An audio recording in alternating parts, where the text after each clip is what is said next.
Spain says an emergency meeting of EU interior ministers to address the mass border rush on Spain's North African territory of Ceuta was constructive. 72,000 migrants rushed across the border from Morocco last week, sparking alarm among some of the European Union's 27 members. Denmark, for its part, said it was very satisfied with Madrid's response to the crisis after earlier suggesting the EU consider suspending Spain from the Schengen area, while the bloc has offered Spain aid, including emergency financial assistance to help strengthen the protection of its external border. Take a listen.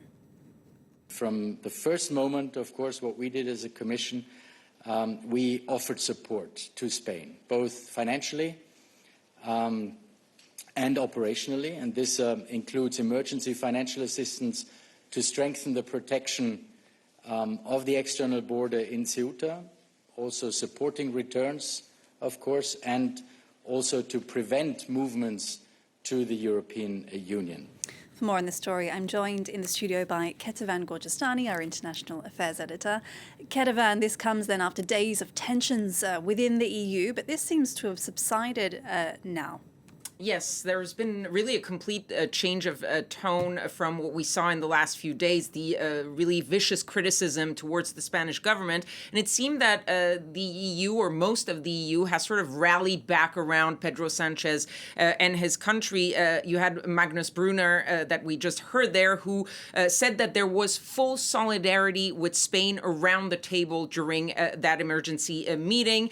You mentioned Spain's reaction, saying that it was a constructive meeting. They also said that there was recognition around the table of Spain's efficient and immediate response. Francis Laurent Nunez, the Interior Minister, praised Spain for its handling of the incident, and even Denmark, which was one of the top countries that were criticizing Spain, said they were very satisfied with what the Spaniards did. There was even a sort of downgrading of the blame on Spain for what happened. There was talk among some European countries that it was because of the policies of Pedro Sanchez, including that legalization path for tens and hundreds of thousands of illegal migrants.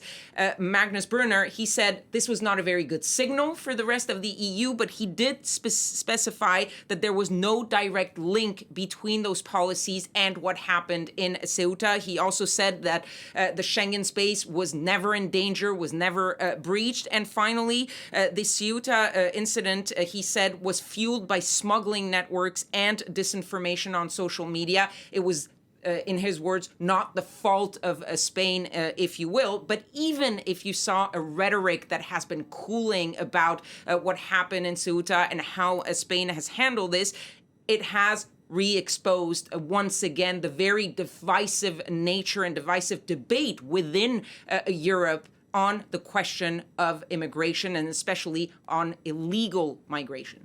Well, indeed. I mean, the situation in Ceuta is now under control, but what comes next with immigration being such a hot topic in the EU?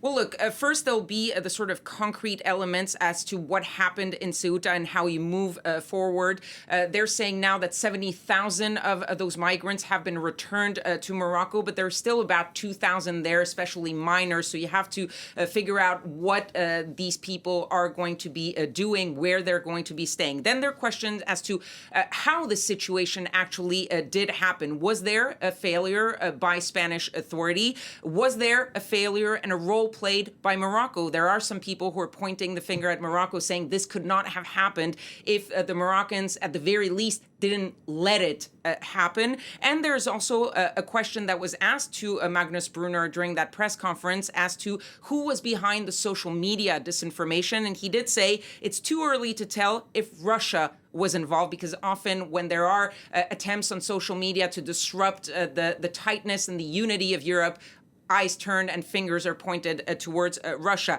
Then you look a little bit beyond Ceuta, the question of strengthening external borders. That's something that Denmark really wants to focus on. France tightening its borders with Spain, but also with Italy in cooperation with Italy. The question of beefing up Frontex, the EU border control agency. All of these things are back on the table. But of course, the most divisive topics are also back on the table. The question of third country return hubs for illegal immigrants is once again back on the table. And you're seeing that this is becoming a very big political issue in Europe, especially with domestic politics. You have far-right parties who are pouncing on this to use it for their gain. And you have more centrist or even left-wing parties in Europe who are trying to show that they're doing something about immigration without falling for the trap that the far-right parties are trying to lay for them by using this for political gain.